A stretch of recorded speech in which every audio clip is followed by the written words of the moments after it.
Alright guys, this is my 2014 Silverado 5.3.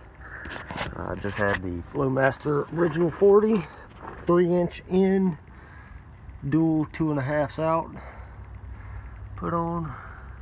It's just going to be a video of kind of what it sounds like. I'll also post some videos of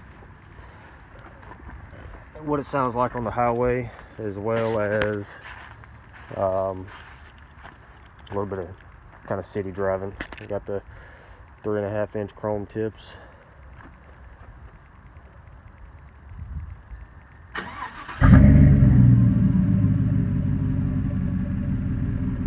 That's just it at idle. I'll set the video down and see if I can get some